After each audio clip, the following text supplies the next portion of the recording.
Oh, is that going? Good, love it. Yeah, that's it, man.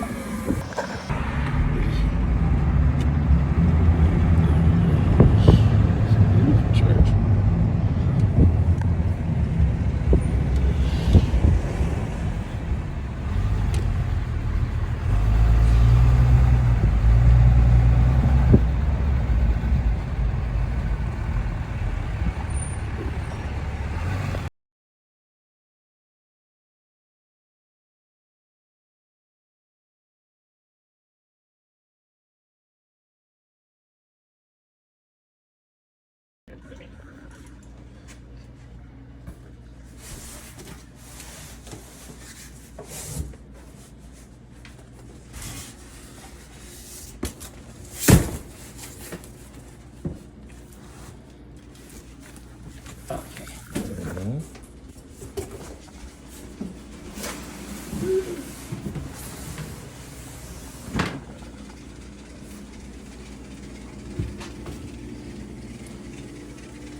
Okay.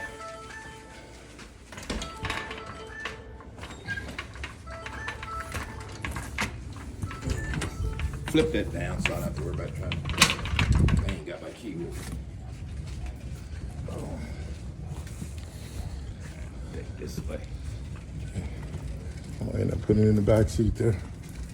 This Dodge 2500 high up in the air, huh? Yes. All right, so Pastor Dennis Webb, DennisWebb, pastor of the Bear Creek Community Church. All right. And this is your. And so this is one of several storerooms that we have that is associated with our homeless ministry.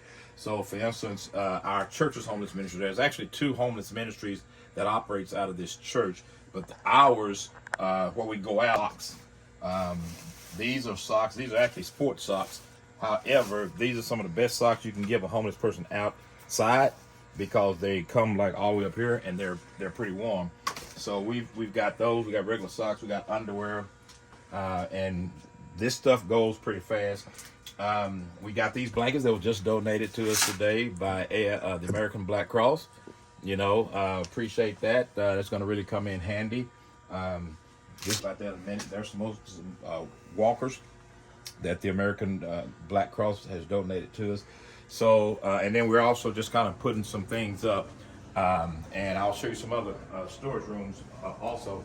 But we operate a homeless day center here during the day, Monday, Wednesday, and Friday from 10 to 2. This is the day center area where they actually hang out at. And while they're here, they can fellowship, they can watch television, and they can just, congregate, they can go outside. Usually we'll average about 15 to 30 people in this space. Well, not in the space, but just in the whole day center. And let me ask you this. What is a homeless person? Because, people have this old, the vagabond or the bum or the person that's dressed. It's now families. It's professional people. It's people that are in between. And COVID has really affected them. So it's not the old. No, it's not the old hobo mentality. It is a nice mother with 2 kids who has been staying in an extended stay hotel, and the mother's income can't keep up with the $70 a night hotel stay. And since there's no eviction process when it comes to a hotel, that hotel owner says you can't make it, can't pay for the next day, you're out. And now that mother with 2 kids and a car is now trying to find somewhere to stay, and they usually park on a parking lot. It's the man who used to have 6-figure job, and this is a real story, 6-figure job, got injured in a 18-wheel accident, broke his back, company kept him for about 6 months, and then, got rid of him. Now he's out there, he has no insurance, he has no advocates, he has no money, and he ends up on the street. That life takes its toll on him. He ends up and he spirals down into drinking, and now he's a drunk out on the street. But you wouldn't know if you had known the guy 2 years ago. He had a house, had a car, had a family, but when his life spiraled out of control, wife left him, took the kids. That's some of the homeless people you see out here. Women, you name it. No, it is regular people, and I tell people all the time, all of us are one stroke away from being homeless. And obviously, in any place, you got to have some rules. Yes, yeah, and we have rules, and so so then every day when they come, this is our kitchen. So we cook. They cook. They give them breakfast. They give them lunch. But also our church, we have a homeless feeding ministry called Neighbor Feeding Neighbor, and we started it back in 2020. Prior to that, we had been bringing homeless people over every Tuesday and feeding them a meal. They'd sit through chapel, feed them a meal, then they'd go upstairs and get clothes. Then when COVID hit, we could no longer bring them over here. So we started taking to-go plates out to the people. We started out at about 50, jumped up to 100. Kind of like a Meals on Wheels. And then next thing we know, and that was just in Irving. Then we started going to Dallas. So now we're up to 500 every Tuesday, but we were up to 1,000 a week because we used to do it on Tuesdays and Thursdays. So we got some ladies from our church who comes in here every Tuesday and they cook about 500 meals. And then we got a team that packages them up, and then we put them. We've got 4 teams that go out, and each team delivers all of those meals to homeless people where they are. We don't go out and set up tables and tell them come. We drive, we go behind the buildings, we go under the bridges, we go along the creeks and everything, and feed them. So you don't just open and they'll come. You go to the people. You're going to. Yeah, we go where they are, Is this still the kitchen boss? And yes, yeah. Yeah. Yeah, that's actually my sister. She runs this, and all of them are volunteers. Okay. All of them are volunteers. This area right here is actually what I was talking about where we converted our fellowship hall to a sanctuary. Mm-hmm. But actually, this is also like, for instance, we are the overflow for the homeless inclement weather shelter. So the inclement weather shelter has a capacity of 80 people. When it gets above 80, they start flowing people over here. And so last year, at the height of the fullest amount of people they had, we had 35 extra people over here. So what we do is we take these chairs and we move them back, and we put cots in here, and people sleep in here. And then if we have a church at night, we pull the cots out, we put the church seats back in, and we have church. And there was a pastor in Houston that had the opportunity to do that, and he didn't do it. So anyway. Man, I tell you what, it's a multi-purpose use. Mm-hmm. What's the use of your church being open on Wednesday night and Sunday morning? And then close that's my point. And close the rest of the week. Right. What good does that do a building? And I've always told people churches can play a major role in housing homeless people. I have 8 that lives here right now upstairs. They are now actually places where they live. Mm-hmm. But over the last probably 5 to 10 years, I bet you I've housed over 100 people at one time transitionally where they stay. All churches could do that, and all you got to do is you get a family or you get a person. You vet them, because you're just not going to let anybody come and stay. Right. But when you vet people, and most of these people are just normal people, they're grateful to have a place to go every time, every day. These people here, they know where they're going at the end of the day. They get their mail here, okay? They wash their clothes, they take showers, they live here. This is their home.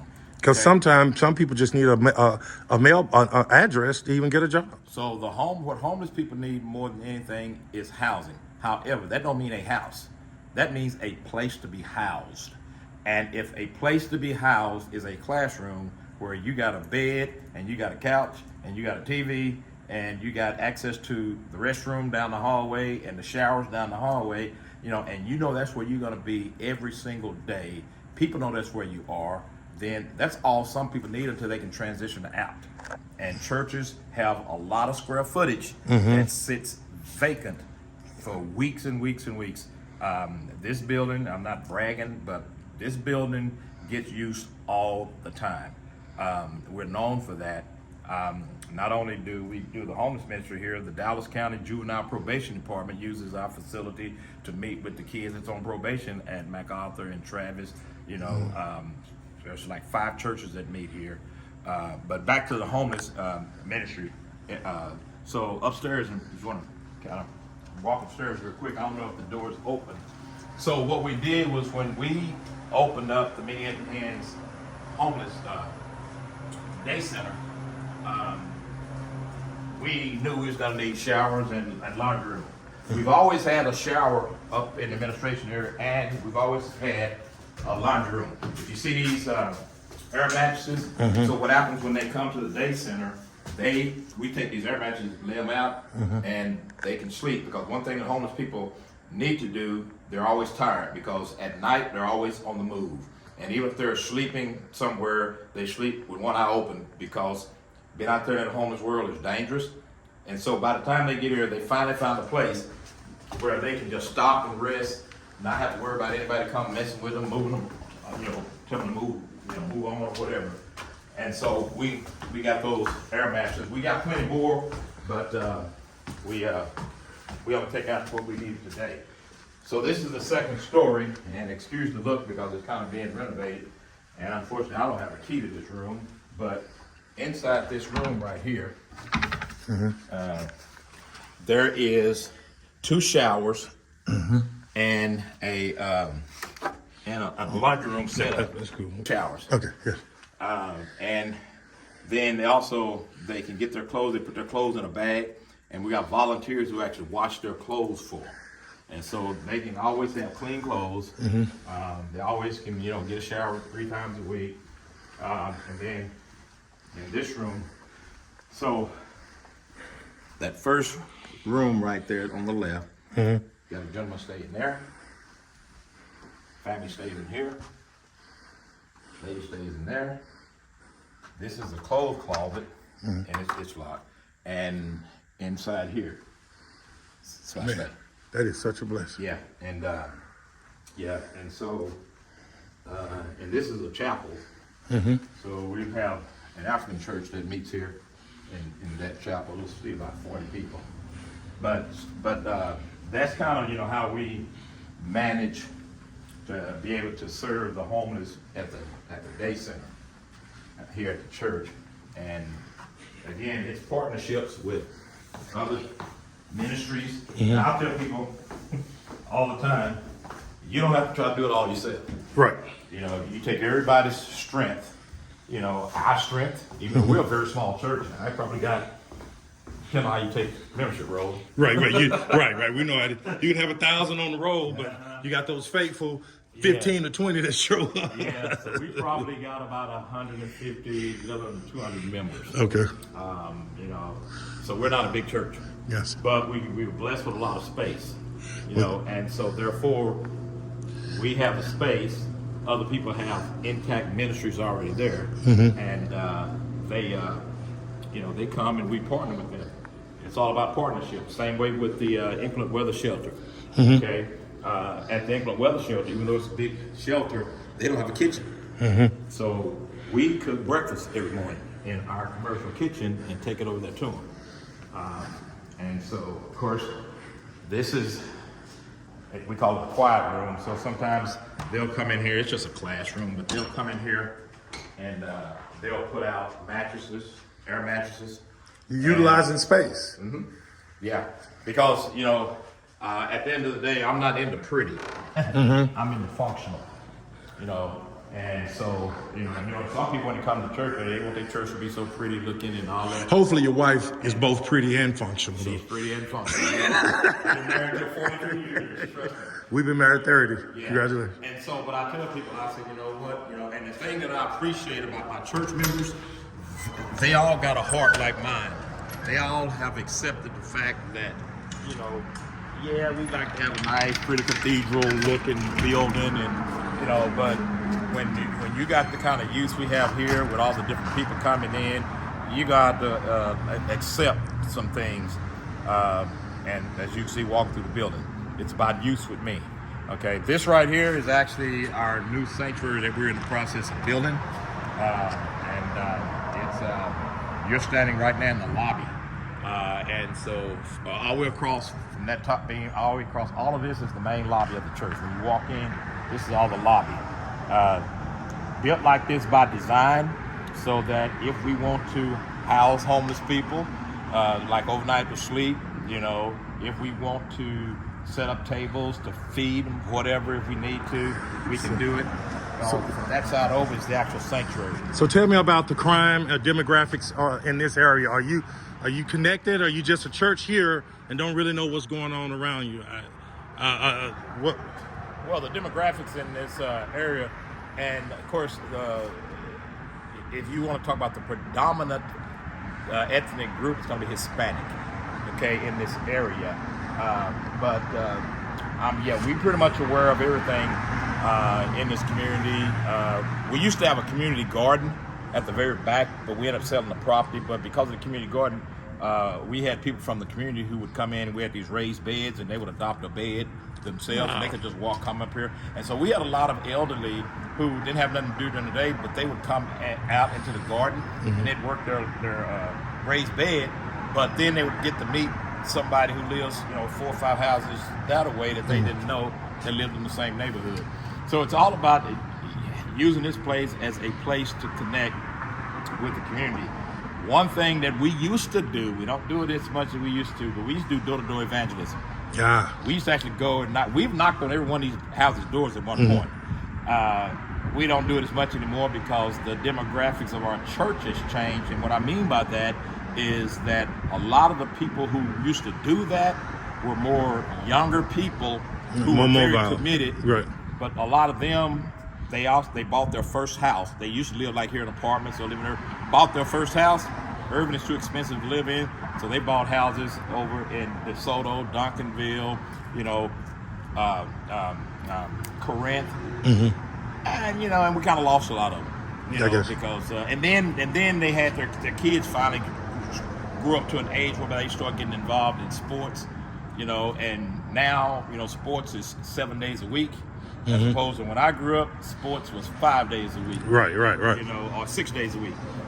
We didn't do sports on Sundays. That's right. Now they do sports on Sundays. Yeah, we didn't do sports on Saturday. Yeah, and unfortunately, a lot of parents, they are following their kids to these tournaments, and they're missing church a lot. And this is an investment. Yeah. Anything you want to say to? Are you taking me somewhere else? I'm getting out this cold. Okay, yeah. What I would say to any pastor that's listening to me, I'll tell any pastor, if you really want to see your members grow spiritually, I'm not talking about emotionally, because emotionally, all you got to do is fire up a hand and B3 and boom, they'll be emotional. But I'm talking about spiritually grow and have a heart, and then really begin to love their church life, get them involved in ministry. Let them experience the smile and the thank you when they hand some homeless person a blanket and that person is saying thank you. Let them go out like I'm doing a route, and you give them a meal and they say, oh God, thank you. I haven't ate in a day and a half, or I haven't ate in 2 days. And that's when your members really begin to realize the value of themselves and the value of the church. And then if you really want to get them to grow, take them on a foreign mission trip. Get them off the soils of the United States. Let them go see a third world country. And let them go see, when I go to Haiti, I try to take youth with me. And earlier, especially when we had some youth, we take these youth with us. I'd average about 15 on the team, half of them be youth, between the ages like about 11 to 17. And they get over there and they see these kids who have nothing, but are so happy. And I've had several teenagers testify when we come back and do the debriefing for the church about how they thought they had it bad. And one of those girls was homeless, who said, I thought I had it bad. I thought me and my family had it bad. And she broke down in tears because she realized that as bad as she got at being homeless in America, it wasn't as bad as what she saw down there in Haiti. So it's just ministry is the best thing that you can do and get your members involved in for them to grow. Bible study is great. I love Bible study. I'm an exegetical Bible teacher. I love to teach the Bible. But I tell you, the greatest thing you can do for your members to grow is to get them involved in serving. And when they start serving, they start to believe more. They start to believe more. They start to trust God more. And when the pastor stands up and says, guys, last week when I said that we now are going to need blankets, 18-wheeler shows up the next 2 days later. This is exactly what happened. 2 days later, 18-wheeler shows up with an 18-wheeler load of blankets. And then they go, wow. I tell them, hey, God knows what you need, and He'll supply what you need. Well, it's the American Black Cross Yeah. and also Faith in Action, which is a Bailey and Scott and White partner. So Yep, and so now, another partnership has been generated and another strategic way of covering a region by having partners in different areas of the Metroplex that when, we get a call from the American Black Cross, say, hey, we got somebody that's getting out of Baylor Scott and White in Irving Hospital and they really need a walker. You guys have got any in stock? Oh yeah, we got some. We're 5 minutes down the road from Baylor. What time do I need to go drop it off? And boom, that's taken care of instead of them having to try to come way out here. And that's how this works. That's how it works. That's what partnerships, and that's why Jesus, he said that the church needs to be a community of believers who take all their possessions, put them together, and work for the good of everybody.